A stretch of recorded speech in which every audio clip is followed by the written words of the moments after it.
സത്യത്തിൽ ഈ കേരളത്തിലെ ഈ BJP രാഷ്ട്രീയം ഒട്ടും ക്ലച്ച് പിടിക്കാത്തതിൻ്റെ യഥാർത്ഥ കാരണം എന്താണെന്ന് അവരിൽ ബോധവും ബോധ്യവുമുള്ളവർ തിരിച്ചറിയുന്നുണ്ടോ എന്നൊന്ന് പരിശോധിക്കേണ്ടതാണ്. നിങ്ങൾ ഉത്തരേന്ത്യയിലോ വേറൊരു സ്ഥലത്തോ വിത്തെറിയുന്നത് പോലെ കേരളത്തിലെ മണ്ണിൽ വിത്തെറിഞ്ഞാൽ പറ്റില്ല. മലയാളി വികാരഭരിതനും തരളിതനും രോമാഞ്ചകഞ്ചുക പുണ്യനും ഒക്കെ ആണെങ്കിലും ഈ പറയുന്ന വിത്തുകൾ മുളയ്ക്കുന്ന മണ്ണാണോ കേരളമെന്നുള്ളത് ഒന്ന് പരിശോധിക്കപ്പെടേണ്ടതാണ്. അവർക്ക് കുറച്ചൊക്കെ തിരിച്ചറിവ് കൂടുതലുണ്ട്. ഏത് പാർട്ടിയിൽപ്പെട്ട മലയാളിക്കും കുറച്ചൊരു യുക്തിബോധമുണ്ട്. ചില കാര്യങ്ങൾ അവർ ആലോചിക്കും, ചില കാര്യങ്ങൾ അവർ ചിന്തിക്കും. ഇപ്പോൾ ഉദാഹരണത്തിന് ഈ ഇലക്ഷൻ ഫലത്തിൽ ഒരുപാട് UDF കേന്ദ്രങ്ങൾ ശങ്കയോടെ നോക്കിക്കണ്ടിരുന്നൊരു കാലം ഈ BJP വോട്ടുകൾ CPMന് മറിക്കുമോ?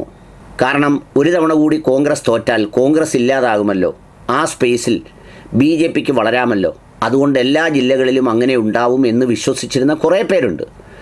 എന്നെ എത്രയോ പേരാണെന്നറിയോ വിളിച്ചത് ചോദിക്കുന്നത് ആശങ്കയോടെ, ഇത് അട്ടിമറിക്കപ്പെടുമോ, അവരങ്ങനെ ചെയ്യുമോ ഇങ്ങനെ ചെയ്യുമോ എന്നൊക്കെ പറഞ്ഞപ്പോഴും ഞാൻ പറഞ്ഞു, മലയാളിയല്ലേ, അവരെ അങ്ങനെയൊന്നും വിറ്റെടുക്കാനോ മറിക്കാനോ ഒന്നും സാധ്യമല്ല. അവരുടെ തീരുമാനങ്ങളിൽ ചില ബോധ്യങ്ങളുണ്ട്. അത് ഏത് പാർട്ടിക്കാരായാലും ആ ബോധ്യത്തെ മറികടക്കുക അത്ര എളുപ്പമുള്ള കാര്യമല്ല. അങ്ങനെ നമ്മൾ വിചാരിക്കരുത് എന്ന് പറഞ്ഞു. ഫലം അത് തെളിയിക്കുകയും ചെയ്തു.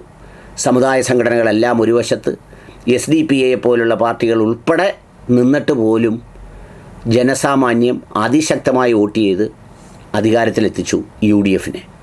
ആ ബോധ്യം ഇവർക്കില്ല. അതുകൊണ്ടാണ് ഇവർ പലപ്പോഴും ഈ കോമാളിക്കൂട്ടമായി മാറുന്നു എന്ന് തോന്നിപ്പോകുന്നത്.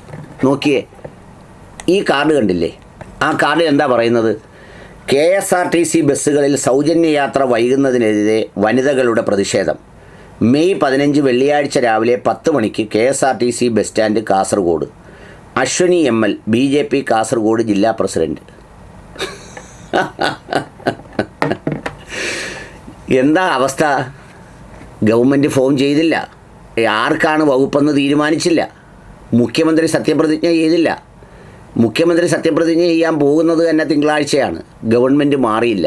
അതിനു മുമ്പേ വനിതകൾക്ക് സൗജന്യ യാത്ര ചെയ്തില്ല എന്ന് പറഞ്ഞ് സമരത്തിനിറങ്ങുന്നവർ കോമാളികളും, അല്ലെങ്കിൽ എന്താ പറയുന്നത്, ഒരുതരം സവിശേഷമായ കോമാ സ്റ്റേജിൽ കിടക്കുന്ന വിഡ്ഢികളും പമ്പര വിഡ്ഢികളും അല്ലാതെ ആരെങ്കിലും ഇങ്ങനൊരു പണിക്കിറങ്ങുമോ? ഇവിടെ ഒരു ഗവൺമെൻറ് വന്നു, അവർക്ക് 3 മാസം അല്ലെങ്കിൽ 1 മാസം അല്ലെങ്കിൽ 6 മാസം സമയം കൊടുത്തിട്ടല്ലേ ഇത് ചെയ്യേണ്ടത്?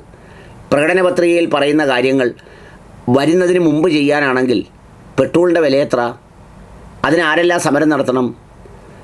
എത്ര തവണ നടത്തിയതാ? നമ്മുടെ തിരുവനന്തപുരത്ത് ആ സെക്രട്ടേറിയറ്റിന് മുന്നിൽ കാളവണ്ടി ഉരുട്ടി സിലിണ്ടർ എടുത്ത് കയ്യിൽ പിടിച്ചുകൊണ്ട് നടത്തിയ ജാഥകൾ കേരളത്തിന് ഓർമ്മയില്ലേ? ചിത്രങ്ങൾ കിടപ്പുണ്ടല്ലോ.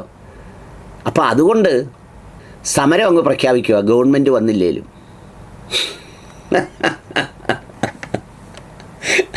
സത്യം പറഞ്ഞാൽ അതിന് മനസ്സിൽ വരുന്ന വേറൊരു ഉദാഹരണമാണ്. പക്ഷേ ഇപ്പോഴത്തെ കാലത്ത് അത് പറഞ്ഞു പോയാൽ പൊളിറ്റിക്കൽ കറക്റ്റ്നെസ് ആവില്ല. അതുകൊണ്ട് ഞാൻ പറയുന്നില്ല.